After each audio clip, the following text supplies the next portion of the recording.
다니엘서 8장 26절, 27절을 같이 읽습니다. 벨사살 왕 3년에 엘람에 있는 궁에 왕이 있었고 다니엘이 강가에서 환상을 보게 되어집니다. 다니엘 시대로부터 종말에 이르기까지 하나님은 앞으로 일어날 일들에 대하여 여러 가지 환상을 통해서 말씀을 하시는데 오늘도 마찬가지입니다. 특별히 다니엘서에 보면 뿔에 대한 얘기가 많이 나옵니다. 이 뿔은 권력, 권세, 힘을 가르칩니다. 누구나 처음부터 뿔을 가지고 있는 건 아닙니다. 뿔은 태어날 때부터 가지고 나오는 것이 아니에요. 황소도 송아지 때는 강아지처럼 예쁩니다. 참 귀엽습니다. 그런데 조금 이제 크기 시작하면 그 이마에서 뿔이 돋아나오기 시작합니다. 그리고 점점 커집니다. 그러면 이제 옆에 있는 사람들이 좀 위험해집니다. 그래서 결국은 콧뚜레를 끼워가지고 그 소를 그 주인이 끌고 다닐 수밖에 없도록 뿔이 커지게 되는 것이죠. 누구나 처음부터 뿔이 나는 건 아니에요. 뿔이 생깁니다. 그리고 그 뿔이 자라납니다. 그래서 뿔이 점점점 커져서 나중에는 내가 이렇게 힘이 있다. 나에게는 이런 능력이 있다. 그래서 뿔난 사람으로 살아가는 거예요. 우리는 가끔 우리 이마를 좀 만져보면서 내 이마에는 뿔이 지금 혹시 나와 있지 않는가? 우리가 한번 영적인 안목으로 한번 내 이마를 쓰다듬어 볼 필요가 있어요. 왜? 전에 없었던 것이 나올 수가 있고 나도 모르는 사이에 이미 커져버릴 수가 있기 때문에 우리가 그런 점검이 필요한 것입니다. 이 지성에 있는 나라들도 마찬가지예요. 어떤 나라든지 처음에는 참 초라하게 시작을 합니다. 저 몽골의 징기스칸이 시작할 때도 얼마나 초라했습니까? 또 로마가 시작했던 것도 그 건국에 대한 얘기를 읽어보면 아주 별거 아닌 것으로 다 시작을 했어요. 그러다가 점점 이제 존재감도 없다가 커지게 됩니다. 좀 커지면 옆에 있는 약한 나라를 먹어버립니다. 그렇게 하다가 나중에는 그 뿔이 뽑혀가지고 자기들도 또 다른 뿔에게 받쳐가지고 지성에서 사라지게 됩니다. 우리가 이런 역사의 교훈을 보면서 우리가 항상 기억할 것은 결국은 겸손하면 살고 겸손하면 하나님이 살려주시고 교만하면 결국은 더 강한 자에 의해서 뿔에 받쳐가지고 나중에는 망하게 되어지더라. 그것을 역사가 교훈합니다. 개인에 대해서도 마찬가지고 국가에 대해서도 마찬가지예요. 그래서 우리는 항상 아무리 세월이 오래 지나도 뿔 달린 짐승처럼 살면 안 되고 언제나 양과 같이 그 목자만 따라가는 어린 양과 같이 그런 모습으로 주님을 따라갈 때 또 그런 모습으로 주님이 주신 사명을 감당할 때 항상 하나님의 손에 붙들려서 쓰임을 받는 자가 될 수가 있는 것입니다. 하나님께서는 우리에게 두 가지 방법으로 말씀하시죠. 첫 번째는 기록된 말씀을 통해서 아니면 어떤 환상이든지 계시를 통해서 구약시대에는 그래서 직접 주시는 말씀 그것이 기록된 것이든 들려지는 말씀이든 간에 그 말씀을 통해서 우리에게 말씀하십니다. 또 한 가지 방법은 사건과 역사를 통해서 말씀하셔요. 너도 저렇게 하면 살 수 있다. 너도 저렇게 하면 성공할 수 있다. 너도 저렇게 하면 하나님의 복을 받을 수 있다. 눈에 보이는 사건을 통해서 우리에게 그걸 가르쳐 주셔요. 또 반대로 너도 저렇게 하면 저와 같이 망할 것이다. 우리 주변에 얼마나 많은 사건이 일어납니까? 얼마나 많이 그 뿔이 잘려가지고 나중에는 뿔이 완전히 다 반토막 나고 이제는 힘없는 짐승이 돼가지고 저 감옥에 들어가 있는 아니면 스스로 감옥살이 하는 그런 일들이 이게 얼마나 많습니까? 우리가 이것을 배워야 되는 거예요. 우리는 들고 다니는 성경뿐 아니라 역사를 통해서 이 다니엘의 환상은 역사 얘기입니다. 사건의 얘기입니다. 이런 걸 통해서 오늘을 조명을 하는 거예요. 특별히 우리가 또 이 성경 말씀은 하나님이 우리에게 주시는 우리의 삶의 공식입니다. 이 공식을 아무리 머릿속에 많이 외우고 다녀도 오늘 주어진 문제를 풀지 못하면 그건 실력이 아니에요. 내가 알고 있는 공식을 가지고 아무리 복잡한 문제를 내어줘도 그 문제를 풀 수 있어야 됩니다. 수학 공식을 가지고 풀 수 없는 수학 문제는 없어요. 모든 수학 문제는 공식으로 다 풀립니다. 쉬운 문제도 있고 어려운 문제가 있을 뿐이지. 마찬가지로 우리가 하나님께서 우리에게 주신 말씀, 또 사건을 통해서 교훈하시는 하나님의 교훈들을 바라보면서 오늘 내게 주어진 어떤 문제든지 깊이 생각해보고 하나님 앞에 엎드려보면 반드시 내가 갈 바를 알게 되고, 또 내가 뭐가 문제가 있고 뭐가 잘못됐는지 내 삶을 다시 한번 돌아볼 수가 있게 되는 것입니다. 오늘 이 6절 이후에 보면은 8장 6절 이후에 두 뿔을 가진 짐승이 나타나요. 처음에는 비슷한 뿔 달린 짐승입니다. 그러니까 처음에 난 뿔이 바로 메대이고 나중에 뿔 난 짐승이 바로 파사입니다. 이제 그렇게 하다가 나중에 난 뿔이 결국은 이제 세계를 지배하게 되어집니다. 그렇게 하다가 또 양이 등장합니다. 처음에는 양이었어요, 분명히. 그러다가 또 점점 뿔이 자라납니다. 얼마나 힘이 센지 동서남북으로 날뛰는데 그게 바로 메데 파사가 망한 다음에 일어난 헬라 제국입니다. 헬라가 이 파사를 정복했어요. 그때 알렉산더가 나타나는데 알렉산더가 24살에 왕이 돼가지고 32살에 죽습니다. 8년 동안이에요. 8년 동안에 유럽 전체를 다 지배합니다. 이 알렉산더가 32살이 아니라 더 오래 살았다면 아마 세계 역사가 달라졌을 거예요. 그는 그냥 가벼운 감기 증세로 시작해가지고 결국은 나중에는 어이없이 심상해서 죽게 돼요. 그래서 이 알렉산더의 죽음을 보면서 인간이라고 하는 게 참 얼마나 약한 존재인가 하는 걸 알게 되어지죠. 그러다가 이제 알렉산더가 죽고 나서 워낙 큰 나라이기 때문에 이 큰 나라를 이 한 왕이 지배할 수가 없는 거예요. 네 쪽으로 나눠서 분할 통치를 합니다. 분할 통치를 하는 가운데 그때에 한 나라가 힘을 얻게 되어집니다.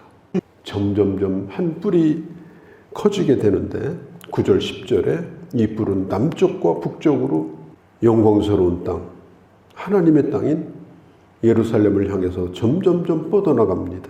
10절에 보니까 그들의 군대가 하늘의 군대에 미칠 만큼 강력해졌다.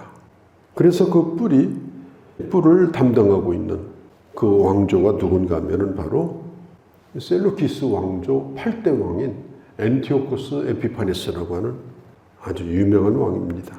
이제 이 사람이 애굽을 치려고 군대를 일으켰는데 이 노마가 전쟁을 중지해라 그렇게 경고를 합니다. 그래가지고 중지를 했어요. 그리고 그 군대를 돌려가지고 돌아오는 길에 어디로 갔는가 하면 이스라엘로 들어갑니다. 이스라엘로. 군대 22,000명을 끌고 예루살렘을 공격해가지고 정복을 해요. 그날이 언젠가 하면 안식일 날입니다. 그러니까 BC 167년. 그러니까 노마가 이스라엘을 지배하기 바로 직전에 이스라엘을 지배한 나라가 바로 BC 167년에 예루살렘을 점령하고 그때 예루살렘에 있는 모든 이 성전의 기구들을 다 끄집어내고 거기다가 뭘 했느냐. 제우스 신전. 제우스 신상을 거기에다 갖다가 세우고 그리고 매달 25일마다 돼지를 잡아가지고 거기서 하나님의 성전에서 제물을 드리게 되어집니다. 유대 땅에서 3년 동안 제사가 금지되고 예배가 금지되고 그리고 수없는 제사장들, 하나님의 사람들이 죽음을 당하게 되어집니다. 이스라엘 역사에 이제 성경에는 그게 안 나와 있잖아요. 그러니까 우리가 마태복음 이전에 사복음서 바로 이전의 시대가 바로 엔티오코스 에피파네스가 예루살렘을 점령하고 그 어마어마한 그런 일을 저지를 바로 그때인 것입니다. 자, 이런 일이 벌어지고 있을 때 언제까지 이런 일이 있겠는가? 도대체 이 일이 언제 끝날 것인가? 그때에 한 천사가 다른 천사에게 이것을 묻게 됩니다. 오늘 성경에 다 나와 있는 얘기예요. 그때 이렇게 말해요. 2300일 동안 계속될 것이다. 자, 2300일. 2300일이면 긴 것 같기도 하고 짧은 것 같기도 하고 그러나 반드시 끝이 나는 일이다. 이게 뭐예요? 오늘 예루살렘이 점령을 당하고 이 어마어마한 고통을 겪고 있지만은 정말 길지만은 그러나 반드시 끝나게 될 것이다. 이때에 그 유대에서 독립운동이 일어납니다. 그 유명한 독립운동이에요. 그게 바로 마카비 가문 사람들이 독립운동을 일으켜서 이제 독립투쟁을 하게 되는데 이 전쟁이 아주 치열하게 계속이 되어집니다. 그렇게 해가지고 BC 164년, 예수님 오시기 164년 전에 12월 14일 날 드디어 예루살렘이 회복됩니다. 회복된 그날을 유대인들이 하누카라고 해서 성경에도 나와요. 수전절, 예수님 시대 수전절을 지켰거든요. 그 수전절이 바로 엔티오코스 에피파네스의 소나기로부터 유대가 독립이 된 날, 그날을 기념하여 바로 이 수전절을 지키게 된 것입니다. 이제 그런 내용들이 지금 다니엘서 8장에 역사적 배경을 지금 설명을 하고 있는 것입니다. 벨사살도 하나님의 성전에서 가져온 그릇에다가 술을 따라 먹다가 망해서 죽었습니다. 엔티오코스 에피파네스도 칼에 죽은 것이 아니에요.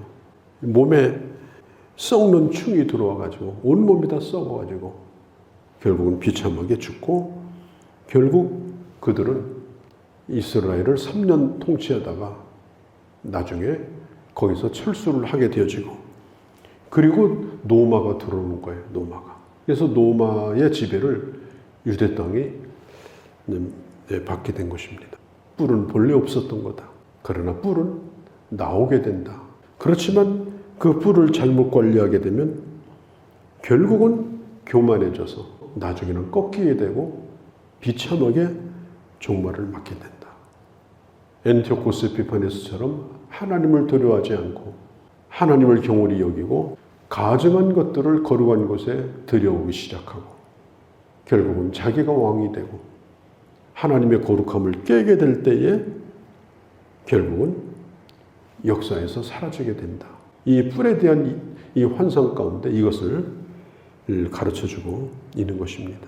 아무리 그 사람이 허물이 없고 깨끗해 보여도 그 속에 교만이 존재하고 있으면 결국은 겉으로는 괜찮아 보여도 교만이 그를 망하게 하는 겁니다.